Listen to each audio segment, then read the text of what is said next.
Hi guys, how are you? I hope all of you are doing well. Guys, आज की इस video में हम कैन और कैन बी को डिस्कस करेंगे।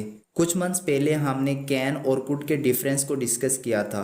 अगर आपने वो वीडियो नहीं देखी तो आप ऊपर आई के बटन पर क्लिक करके वो वीडियो देख सकते हैं। चलिए स्टार्ट करते हैं कैन से।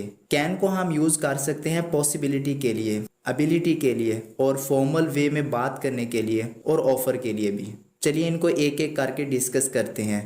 सबसे पहले देखते हैं पॉसिबिलिटी को। कैन इस्तेमाल होता है पॉसिबिलिटी के लिए। कैन का उर्दू में मतलब बनता है सकता है, यानी कोई किसी काम को कर सकता है। पहले तो इसका स्ट्रक्चर देखते हैं। Subject plus can plus verb की फर्स्ट फॉर्म और लास्ट में ऑब्जेक्ट। एग्जाम्पल इसकी देखते हैं।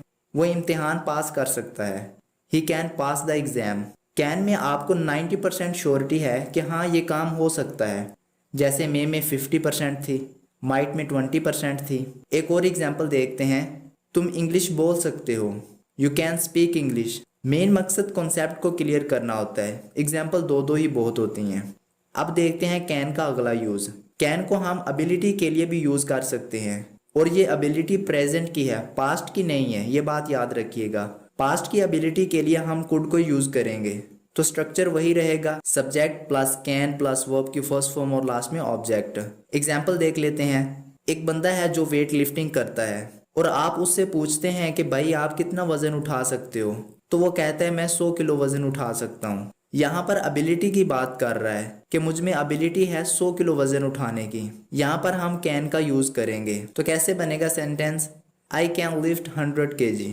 एक और एग्जाम्पल देखते हैं। मैं फुटबॉल खेल सकता हूँ। अब देखें इसमें भी एबिलिटी है, किस चीज़ की? फुटबॉल खेलने की। तो यहाँ भी कैन का यूज़ होगा। I can play football. अगला यूज़ देखते हैं। कैन यूज़ होता है इनफॉर्मल तरीके से बात करने के लिए। इनफॉर्मल तरीके से हम बात या तो अपने दोस्तों से करते हैं या फैमिली मेम्बर से करते हैं। बॉस के साथ बात करते हुए हम कैन का यूज़ नहीं कर सकते, नहीं तो वो नौकरी से ही निकाल देगा। वहाँ आप फॉर्मल तरीके से बात करते हैं, कुड का या माइट का इस्तेमाल करके। तो स्ट्रक्चर में कैन पहले आ जाएगा और लास्ट में क्वेश्चन मार्क आ जाएगा। एग्जाम्पल देख लेते हैं। मान लें आप घर में बैठे हैं और खाना खा रहे हैं और सालन में नमक कम है और नमक आपके भाई के सामने पड़ा हुआ है, तो आप उसे कहते हैं क्या आप मुझे नमक दे सकते हैं या पकड़ा सकते हैं? तो कैसे कहेंगे? Can you pass me the salt. एक और एग्जाम्पल देखते हैं। आपने कहीं जाना है बाइक पर और सफ़र लंबा है। आप सोचते हैं कि यार ऐसे तो मैं थक जाऊंगा और बोर भी हो जाऊंगा, क्यों ना दोस्त को ही साथ ले चलूं। तो आप उसे कॉल करते हैं और उसको बताते हैं कि आपने वहां जाना है। तो आप कहते हैं क्या तुम मेरे साथ जा सकते हो? तो कैसे बनेगा sentence? Can you go with me. अब देखते हैं कैन का अगला यूज। कैन को हम ऑफर के लिए भी यूज कर सकते हैं, यानी आप किसी को किसी चीज की ऑफर देते हैं। स्ट्रक्चर वही रहेगा। Can plus subject plus verb की फर्स्ट फॉर्म और लास्ट में ऑब्जेक्ट। इसकी एग्जाम्पल देख लेते हैं। आपका दोस्त कोई काम कर रहा है और उसे मुश्किल पेश आ रही है और आपको वो काम आता है, तो आप उसे ऑफर देते हैं क्या मैं आपकी मदद कर सकता हूँ? Can I help you. एक और एग्जाम्पल देखते हैं। आप खाना खाने लगे हैं और आपके दोस्त की कॉल आ जाती है और कहता है कि यार जल्दी आ जाओ कहीं जाना है। तो आप उसे कहते हैं क्या मैं खाना खा सकता हूँ, यानी अगर इतनी ज़्यादा इमरजेंसी नहीं है तो मैं क्या खाना खाने के बाद आ जाऊँ? तो आप कैसे बोलेंगे? Can I eat food. Interrogative sentences हैं इसलिए कैन शुरू में चला गया है। हमने कैन को डिस्कस कर लिया है। अब हम कैन बी को देखते हैं कि इसे कैसे यूज किया जाता है और कैन के साथ अगर बी लग जाए तो इसका क्या मतलब बनता है। एक बात बता दूं कि चाहे कैन का यूज करें, कैन बी का करें या कैन हैव का, कैन हैव टू का या कैन हैव हैड टू का, लेकिन इन सब में पॉसिबिलिटी, एबिलिटी, कैपेबिलिटी, पावर का सेंस मौजूद रहेगा। कैन बी का पहला यूज है विदाउट वर्ब के साथ, यानी इसमें वर्ब इस्तेमाल नहीं होगा, बल्कि कैन बी के बाद नाउन या एडजेक्टिव इस्तेमाल होगा। पहले स्ट्रक्चर देख लेते हैं। Subject plus can be plus noun या एडजेक्टिव। इसमें सब्जेक्ट कोई काम नहीं करता, कोई एक्शन नहीं होता, बस कोई चीज हो सकती है। होना के सेंस में इस्तेमाल होगा कैन बी का। इसको एग्जाम्पल से समझते हैं। मान लें आपके दोस्त के अब्बू हॉस्पिटल में एडमिट हैं और आप भी हॉस्पिटल जाते हैं अपने दोस्त के साथ। आपका दोस्त आपसे कहता है कि यार तुम अब्बू के पास रुको, मैं डॉक्टर को बुला के लाता हूँ। तो 5 मिनट बाद आपका दोस्त आ रहा होता है, साथ में उसके एक लड़की होती है। तो आप सोचते हैं ये तो डॉक्टर को बुलाने गया था, तो फिर वो जो लड़की है वो डॉक्टर हो सकती है। तो आप कैसे इसको ट्रांसलेट करेंगे?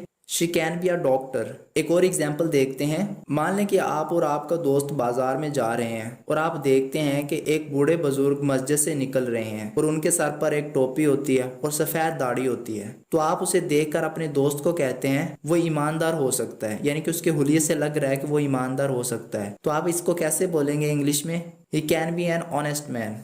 अब देखते हैं कैन बी का अगला यूज। कैन बी का अगला यूज है आईएनजी के साथ। स्ट्रक्चर देख लेते हैं। Subject plus can be plus verb की फर्स्ट फॉर्म के साथ आईएनजी और लास्ट में ऑब्जेक्ट। मैंने पहले भी बताया कि पॉसिबिलिटी, एबिलिटी वगैरह मौजूद रहेगी, आप चाहे कैन के साथ जो मर्जी लगा दें। तो इसमें कोई एक्शन हो रहा होगा, यानी कोई काम कर रहा होगा पॉसिबिलिटी के साथ। एग्जाम्पल से इसको समझते हैं। मान लें कि कल रात आपकी बात हुई है अपनी कज़न से, तो उसने आपको बताया कि वो कल 9 बजे तुम्हारे घर आ रही है। तो अब 9 बजने वाले हैं, घर वाले कह रहे हैं कि वो अभी तक नहीं आई। तो आप कहते हैं वो आ रही होगी, क्योंकि उसने सिर्फ आपको बताया था कि वो 9 बजे आएगी। तो आप इसको कैसे बोलेंगे? She can be coming. आप रही होगी को देखकर ये ना सोचें कि ये तो फ्यूचर की बात हो रही है। यहाँ फ्यूचर की बात नहीं हो रही, यहाँ प्रेजेंट में पॉसिबिलिटी की बात हो रही है। एक और एग्जांपल देखते हैं। वो पढ़ाई कर रहा होगा। मान लें आपके छोटे भाई का कल पेपर है, तो आपने देखा कि वो बुक्स लेकर रूम में इंटर हो गया है। तो थोड़ी देर बाद आपकी अम्मी आती हैं और पूछती हैं कि वो कहाँ है, क्या कर रहा है। तो आप कहते हैं वो रूम में है और पढ़ाई कर रहा होगा, क्योंकि आपको पता है कि कल उसका पेपर है, तो वो बुक्स भी लेकर गया है, तो वो यकीनन पढ़ ही रहा होगा। तो कैसे बोलेंगे? He can be studying. अब हम देखते हैं कैन बी का अगला यूज।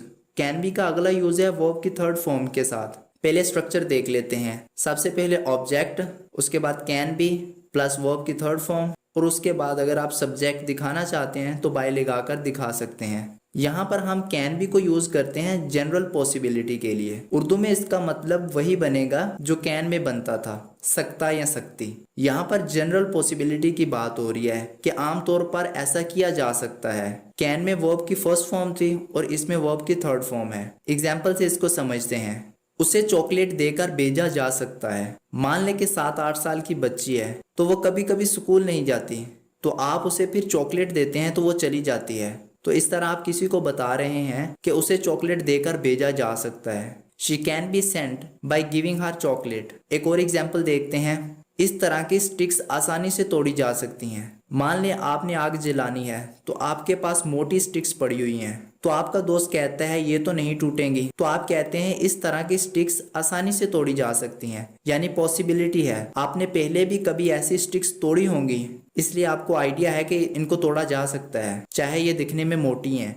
तो आप इसको कैसे बोलेंगे? Such sticks can be broken easily. I hope कि आपको कैन और कैन बी की अच्छे से समझ आ गई होगी। तो आपने हर टॉपिक की 2-2 एग्जाम्पल्स कमेंट सेक्शन में बतानी है।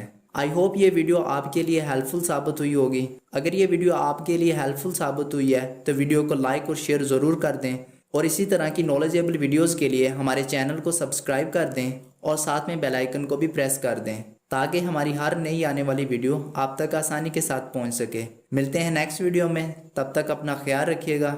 अल्लाह हाफिज़।